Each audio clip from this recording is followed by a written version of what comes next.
सभी साथियों को नमस्कार। साथियों, आज अपन फिर से पढ़ने वाले हैं साइकोलॉजी अर्थात बाल विकास एवं शिक्षा शास्त्र के टॉप क्वेश्चंस के बारे में अपन चर्चा करेंगे। ठीक है। और ये प्रश्न ऐसे हैं जो ज़्यादातर स्थितियों में या ज़्यादातर परीक्षार्थियों के गलत हुए हैं। पिछले एग्जाम्स का जब अपन सर्वे देखें है ना, तो इनमें ऐसे क्वेश्चन ज़्यादातर लिए गए हैं जो ज़्यादातर गलत हुए हैं। तो आज इन क्वेश्चनों को एक बार फिर से अपन देखते हैं ताकि अगली बार इनके गलत होने के कोई चांस न हो। तो आपका समय खराब किए बिना शुरुआत करते हैं आज के पहले प्रश्न की। आज का पहला प्रश्न है, अनुबंधित व अननुबंधित उद्दीपकों के मध्य अंतराल से यह स्पष्ट कीजिए कि अनुबंधित अनुक्रिया प्राप्त करने की सबसे प्रभावशाली विधि कौन सी है। ऑप्शन ए विलंबित अनुबंधन, ऑप्शन बी में है सहकालिक अनुबंधन, ऑप्शन सी में है पश्चगामी अनुबंधन, ऑप्शन डी में है अवशेष अनुबंधन और ऑप्शन ई में है अनुत्तरित प्रश्न। तो इसका जो राइट आंसर है वो हो जाएगा ऑप्शन ए विलंबित अनुबंधन, है ना। विलंबित अनुबंधन इसलिए हुआ, प्रश्न क्या कह रहा है? प्रश्न कह रहा है कि अनुबंधित व अननुबंधित उद्दीपकों के मध्य अंतराल से अपने को स्पष्ट करना है कि अनुबंधित अनुक्रिया प्राप्त करने की प्रभावशाली विधि है वो कौन सी होगी।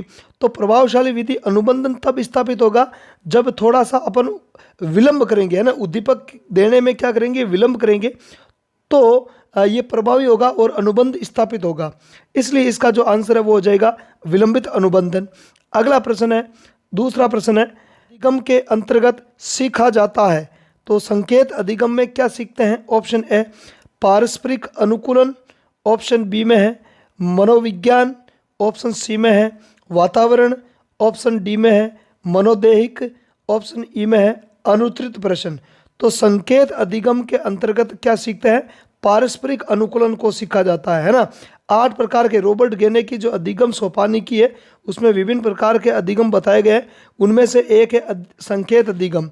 तो संकेत अधिगम में पारस्परिक अनुकूलन आता है। क्या आता है? पारस्परिक अनुकूलन।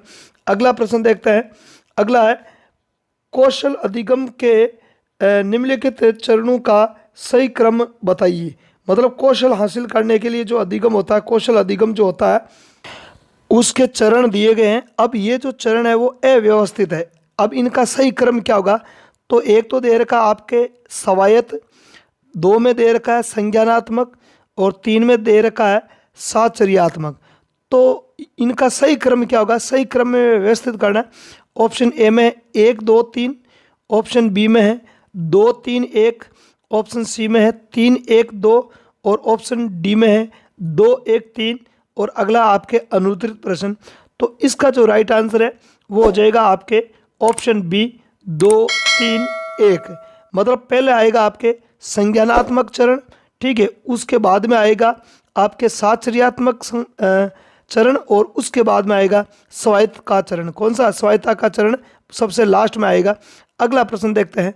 अगला प्रश्न है, केटल द्वारा विश्लेषित किए गए व्यक्तित्वशील गुणों की संख्या कितनी है ना। केटल ने विश्लेषण करके व्यक्तित्व का शील गुणों की संख्या बताई थी। तो उन शील गुणों की संख्या अपने से पूछी जा रही है।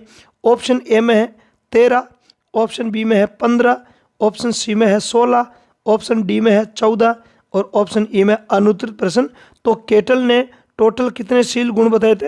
16 शील गुण बताए थे। कितने बताए थे? 16 शील गुण बताए थे।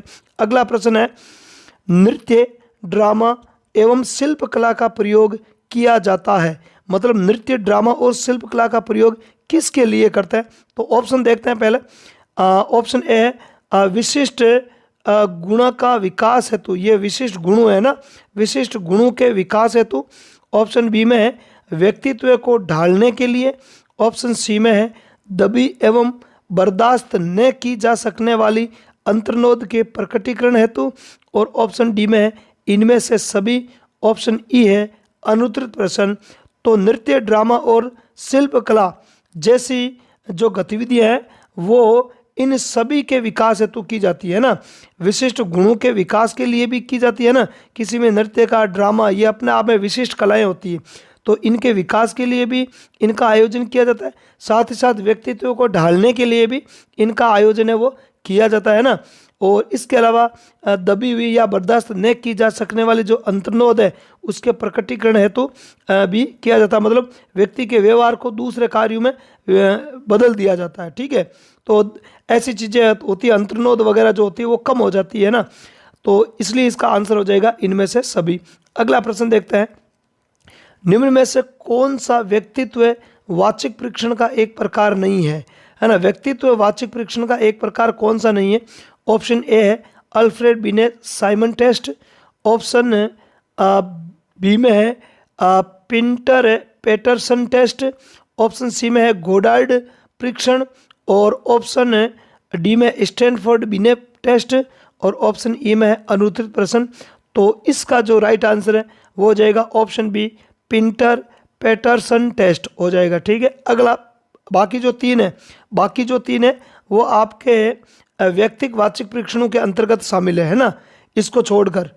आगे प्रश्न है, निम्न में से अवाचिक सामूहिक बुद्धि परीक्षण नहीं है ना। अवाचिक कौन सा? एक तो होता है वाचिक परीक्षण और एक होता है अवाचिक, और उसमें भी एक होता है व्यक्तिगत और सामूहिक, है ना। वाचिक में भी दो होते हैं, वाचिक में दो होता है सामूहिक और व्यक्तिगत, और अवाचिक में भी सामूहिक और व्यक्तिगत होता है।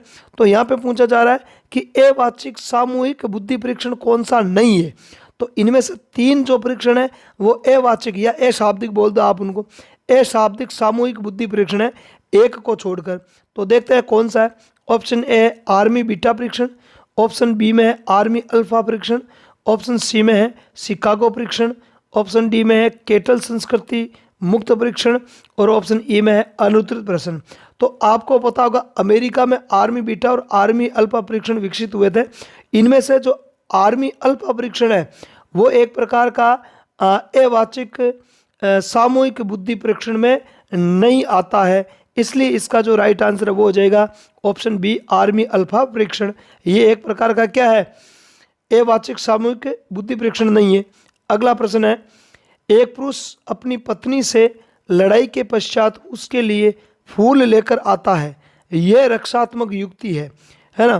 तो ये किस प्रकार की रक्षात्मक युक्ति है?